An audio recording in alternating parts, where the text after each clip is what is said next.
Civil Defense Corps Ahmed Abubakar Audu to show professionalism in the operations. He said the services are needed in these critical times of insecurity that the country is passing through. Audi also hinted that part of the primary assignment the private security guards will be doing is to secure school and all over the country. You must give us information. Of course, credible information, credible intelligence towards solving this very great challenge. As you are all aware that you process your license through the core, you are reminded that the core remains your only regulator and security reports which must be rendered on monthly basis, and it must be directed straight to the core. The president of the Association of the Security Guards in Nigeria, Wilson Esogbado, advised the newly inaugurated 17 private security guards to ensure professionalism in their operations. We're inaugurating a disciplinary committee, most likely this week. And that is to ensure that all members abide with all the rules, with all the regulations and all the known acts, all the known laws. I will reemphasize what the CG said earlier. Our members are not allowed to carry weapons under any guise. If we find out, there are measures the association will take against you. Some of the private security outfits spoke to Clearview TV of their preparedness for the task of internal security. What we hope to do basically is to be able to gather information from through our guards, and then we can be able to disseminate such information to the parent security providing companies, which organizations rather, that is the Civil Defense Corps. The Commandant General Civil Defense Corps assured operators of non-interference in their operations. Niyi Marasa report for Clearview Television. The Nigerian military has raided and destroyed some criminal hideouts in Benue State, with 12 bandits killed and arms recovered in the process. The criminals were reported to have attacked the military troops around Bonta village and adjoining communities in Konshisha local government area of the state on Tuesday. The troops were on a peacekeeping mission between warring communities of Bonta in Konshisha local government area and Ukpute Ainu in Oju local government area. The communities had been witnessing communal clashes in the past months over a land tussle and a development which made the government draft military troops to patrol the area.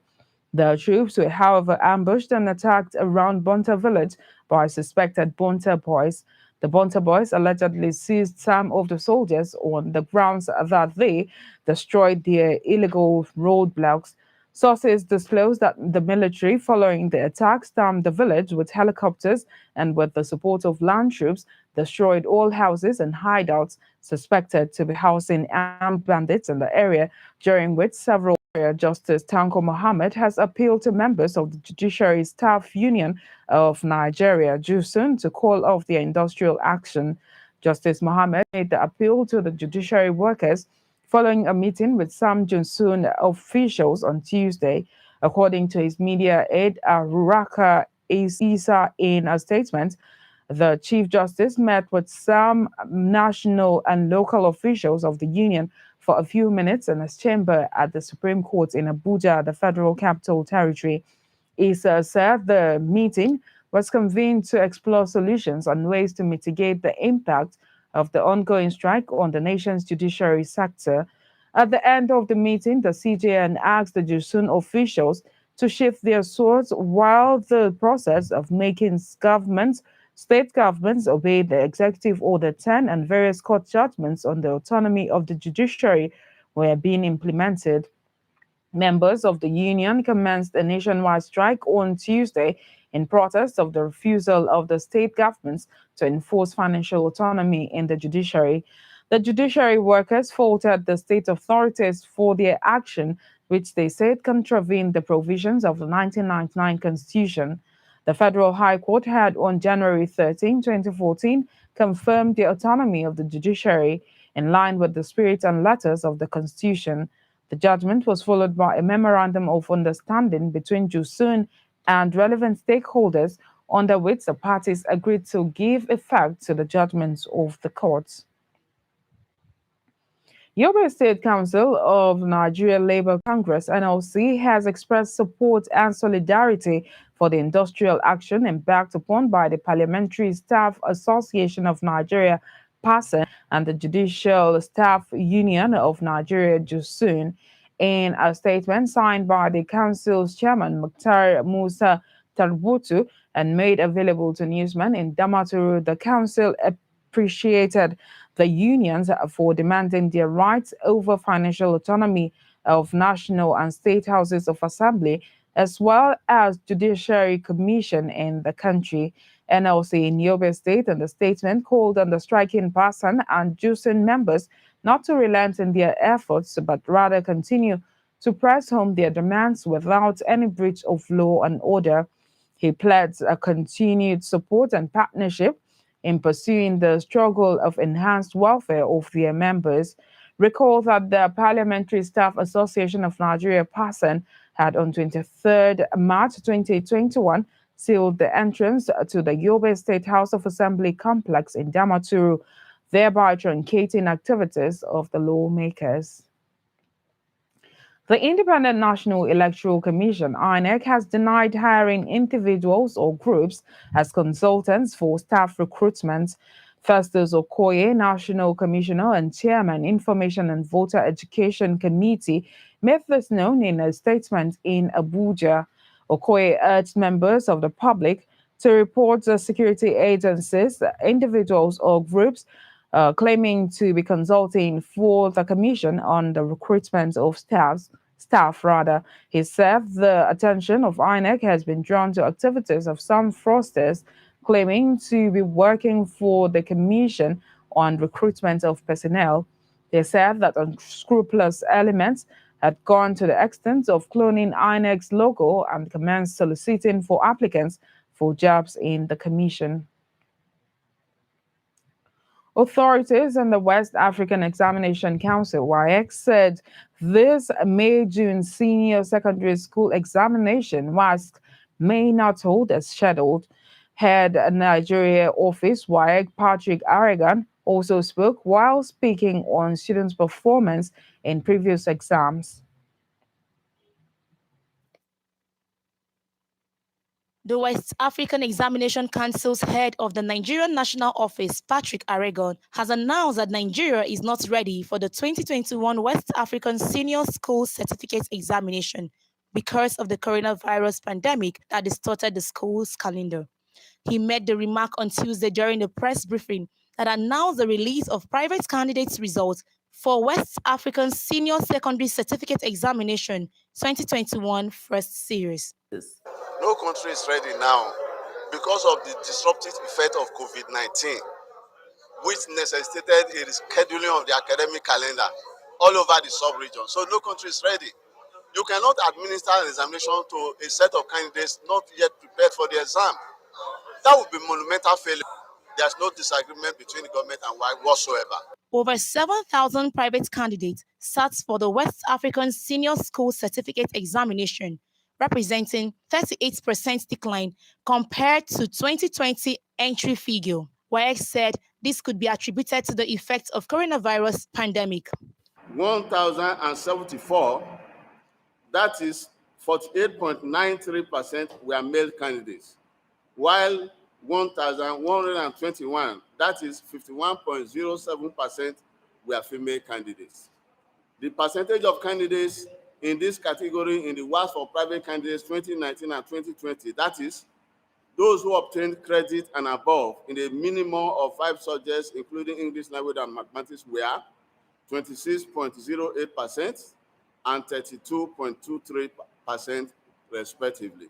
Thus, there is a marginal decrease of 2.12% in performance. Private candidates in 2019 and 2020 that obtained credits in 5 subjects, including English language and mathematics, are 26.08% and 32.28% respectively, a marginal decrease of 2.12%. 599 candidates representing 8.22% had their results held in connection with various reported cases of exam malpractice.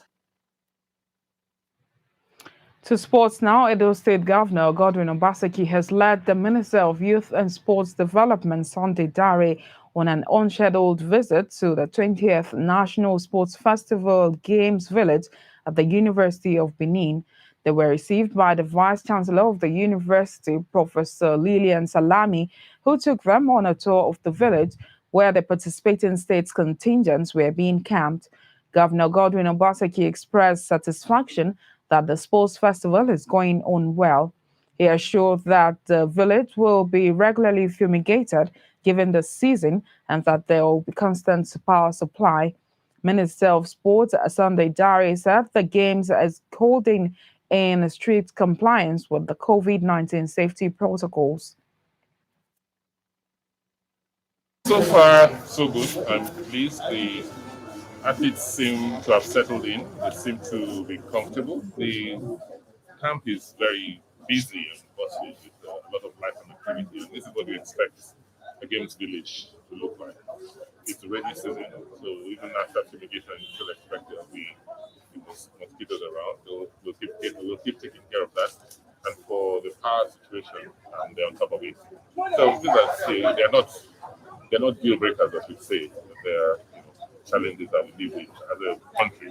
There were 6,500 athletes around, tests conducted. Only about five have been isolated. So that's a 90% success rate. So we're satisfied. We got a lot of support from the PTF / NCDC from Abuja. They came with a team, and I think we're satisfied. We don't expect anything less than this.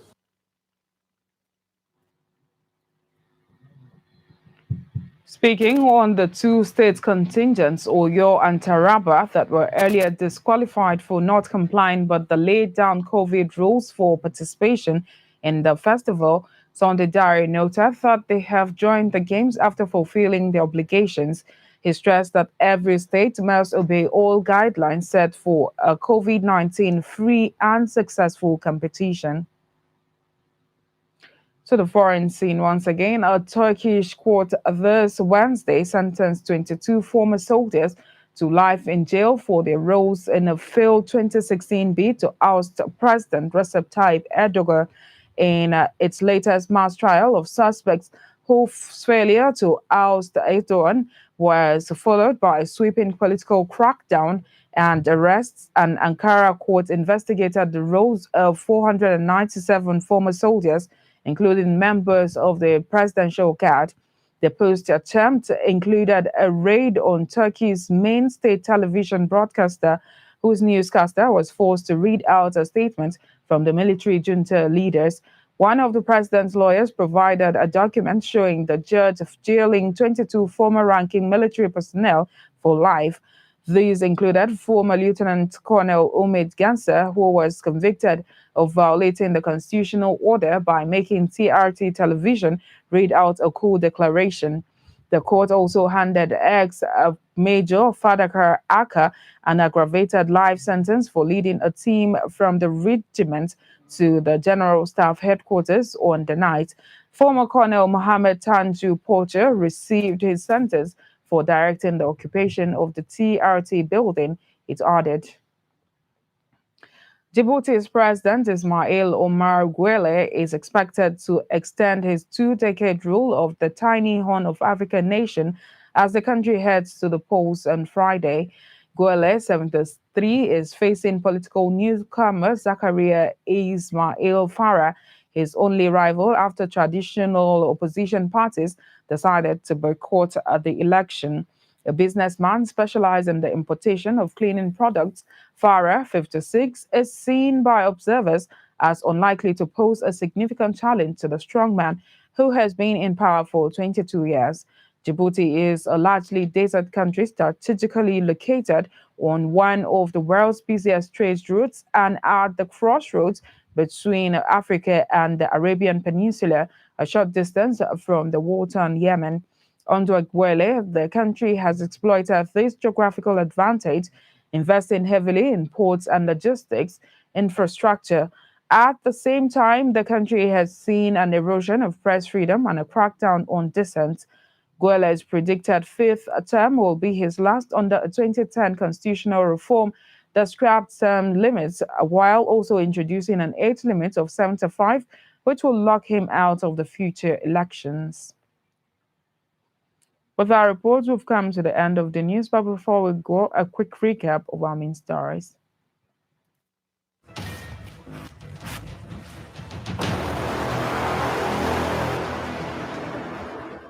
Ex-aide to former President Goodluck Jonathan, Reno Omokri, has slammed President Muhammadu Buhari over his medical trip to the United Kingdom.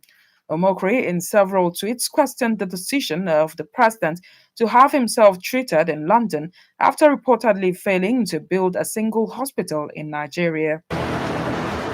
Chief Justice of Nigeria, Tanko Mohammed, has appealed to members of the Judiciary Staff Union of Nigeria, JUSUN, to call off their industrial action.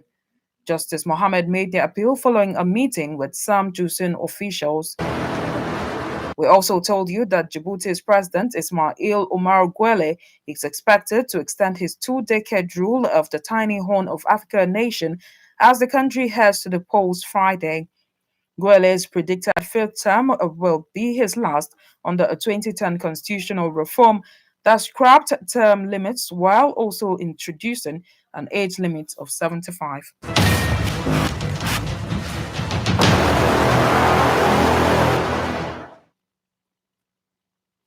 Do remember you can subscribe to our YouTube channel, Clearview TV. You can like us on Facebook at Clearview Television.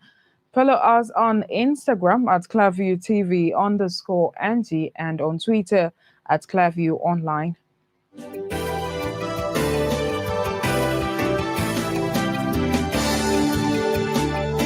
Thanks for watching. I am Nkiru Obuli.